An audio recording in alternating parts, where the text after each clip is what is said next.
KB금융지주 주가는 비은행 계열사 성장과 금융 플랫폼 기업 도약에 달렸습니다.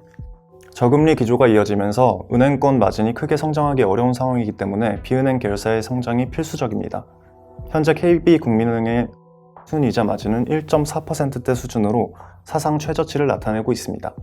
올해 순이자 마진이 2020년보다 소폭 반등한다고 해도 당국의 신용대출 조이기 등으로 대출 확대폭이 크게 제한될 것으로 예상됩니다. 따라서 은행업보다 비은행 사업이 KB금융그룹의 성장을 장기적으로 주도할 가능성이 높다는 전망이 우세합니다. 윤종규 KB금융지주 회장은 중장기 목표로 비은행 계열사 비중을 40%까지 늘린다는 계획을 세웠는데요.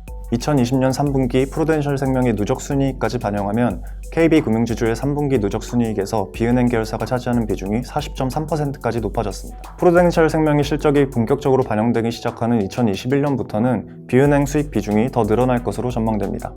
비은행 강화가 포트폴리오 관점에서의 목표였다면 기업 전략 면에서는 금융 플랫폼 도약이라는 목표가 수익성과 직결될 것으로 보입니다. 윤 회장은 넘버원 금융 플랫폼이라는 구호 아래 플랫폼화를 꾸준히 강조해 왔습니다. KB금융지주도 플랫폼 조직을 신설하는 등 플랫폼 전환을 본격화하고 있습니다. 당국도 최근 은행이 생활 플랫폼으로 진화할 수 있도록 규제를 풀어주는 방안을 적극적으로 모색하고 나선 만큼 플랫폼화 추진에 속도가 더욱 붙을 것으로 보입니다. KB가 그리는 금융 플랫폼은 아직까지 구체화되진 않았지만 네이버, 카카오 등 빅테크 기업에 대항하기 위한 의미가 큰 것으로 파악됩니다. 자체 디지털 역량 강화를 통한 고객 지키기가 핵심인 셈입니다.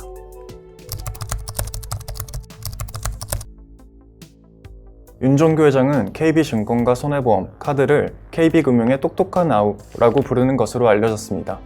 올해에도 이 똑똑한 아우들이 KB금융의 실적에 중요한 역할을 하게 될 것으로 보입니다. KB금융은 2020년 3분기 누적순이익 1조 1666억 원을 거두며 전년 같은 기간과 비교해 24.1% 늘어난 수익을 냈습니다. KB국민은행의 이익이 1,356억 원에 그쳤는데도 이처럼 성과를 낼 수 있었던 것은 비은행 계열사의 성장세가 가팔라지고 있기 때문입니다. 2020년은 특히 KB증권의 약진이 돋보였던 한 해였습니다. KB증권은 2020년 3분기에만 순이익 2,097억 원을 거두며 직전 연도보다 275.8% 급증한 수익을 냈습니다. 2020년 증권을 이끌어왔던 박정림, 김성현 사장도 이 같은 성과에 힘입어 모두 연임에 성공했습니다. 특히 박정림 사장은 1월 금융위로부터 중징계를 받을 가능성이 있는데도 윤 회장은 박 사장을 재신임했습니다. 박 사장이 맡은 자산관리 부문에서 2020년 3분기까지 수탁 수수료가 약 2,440억 원 증가했습니다. 게임 회사인 NC소프트와 손잡고 인공지능 자산관리 서비스도 준비하고 있습니다. 투자금융 부문을 이끌고 있는 김성현 사장은 채권 자본시장에서 우위를 굳건히 지킨 데 이어 올해 카카오뱅크 상장까지 맡게 됐습니다. KB손해보험은 양종희 사장에 이어 지주 CFO 출신인 김규환 사장이 이끌게 됐습니다. 실적 감소세를 보이긴 하지만 중장기 성장에 초점을 둔 내실 경영 전략으로 성장 잠재성이 높다는 평가를 받습니다. KB손해보험의 내재 가치는 꾸준히 늘고 있습니다. 보험 업황 악화에도 불구하고 수익을 낼 수 있는 안정적 기반이 갖춰진 것으로 평가됩니다. KB국민카드는 업계 2위인 삼성카드와 점유율 격차를 줄여가고 있습니다. 아직 실적은 삼성카드에 미치지 못하지만 2020년 상반기 기준으로 KB국민카드는 비은행 계열사 가운데 가장 많은 순이익을 냈습니다. KB국민카드가 추진하고 있는 KB페이와 마이데이터 사업이 2021년부터 본격화할 것으로 예상됩니다. 라이벌 삼성카드가 마이데이터 사업 예비허가 심사 보류 대상에 오르면서 시장 선점 효과도 기대됩니다.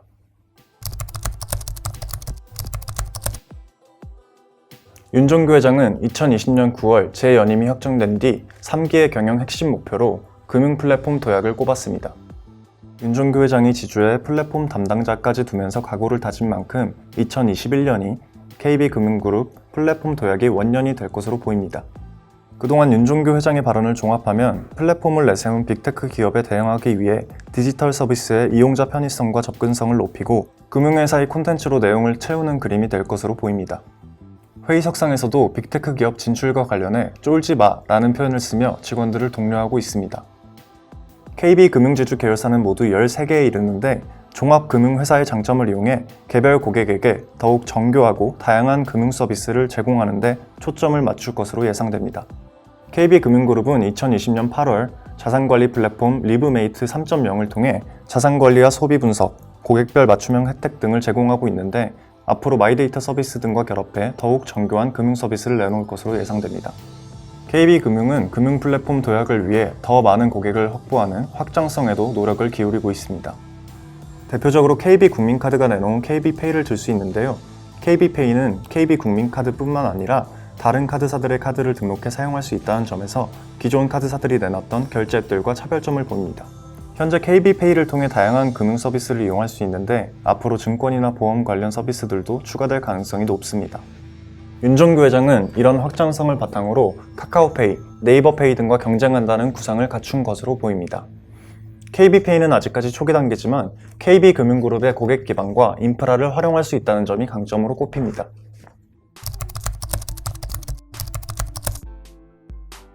윤종규 회장은 지난 6년 동안 대체로 만족스러운 점수를 받으며 KB금융을 이끌어왔지만 주가는 아킬레스건으로 꼽힙니다. KB금융지주 주가는 4만원대 초중반 수준인데 이는 2008년 10월 처음 상장했을 당시 시초가 48,000원보다 낮은 수준입니다.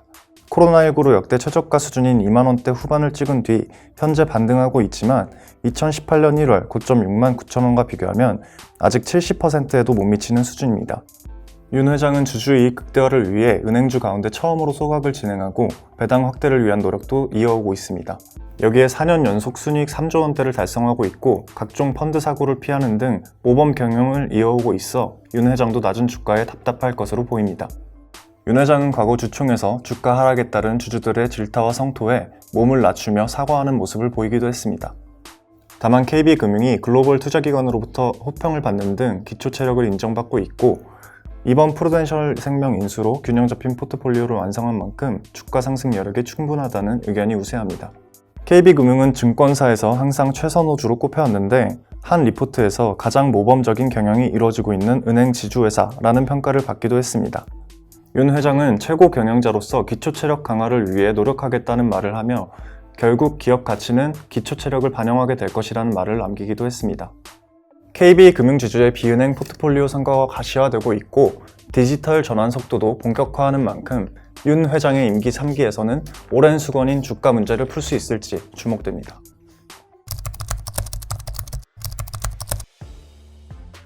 윤종규 회장은 재연임을 확정하면서 2023년까지 KB금융지주를 이끌어가게 됐습니다. 코로나19 장기화로 실물 경제는 유례없이 불확실성이 큰 상황입니다. 대표적 경기 민감주인 금융주에게는 좋지 않은 여건입니다. 그동안 수익이 많은 비중을 차지해왔던 은행은 저금리 기조가 장기화할 것으로 예상되면서 침체기라는 평가가 나옵니다. 그러나 윤 회장이 계열사 전반에 걸쳐 기초 체력을 튼튼히 쌓아왔고 균형 잡힌 비은행 포트폴리오를 완성시킨 만큼 마지막 임기에서 그 수확을 볼 수도 있습니다. 빅테크와의 경쟁에서도 이겨야 합니다. 기존 금융회사가 결국 플랫폼 기업에 종속돼 그들에게 금융상품을 공급하는 B2B 기업으로 전락할 것이라는 전망도 나옵니다. 윤 회장의 말처럼 금융회사만의 장점을 살려 그들과 대항하기 위한 경쟁력을 갖춰야 합니다. 윤 회장은 앞으로 어떤 회장으로 남고 싶냐는 질문에 존경받는 회장으로 남고 싶다고 말한 적이 있습니다. 윤 회장은 온화하고 겸손한 성품이지만 일을 꼼꼼히 챙기고 빈틈이 없는 것으로 유명합니다. 경영자로서 6년간 KB금융그룹을 이끌면서 단기 성과는 물론 장기 체질 개선에서도 성공적 면모를 보이며 존경받는 회장이라는 스스로의 목표에 한 발 더 가까이 다가가고 있는 것으로 보입니다. 다만 임기 3기 코로나19와 빅테크 경쟁자라는 커다란 위기를 만나 어떻게 대처하느냐에 따라 그 평가가 갈리게 될 것으로 보입니다.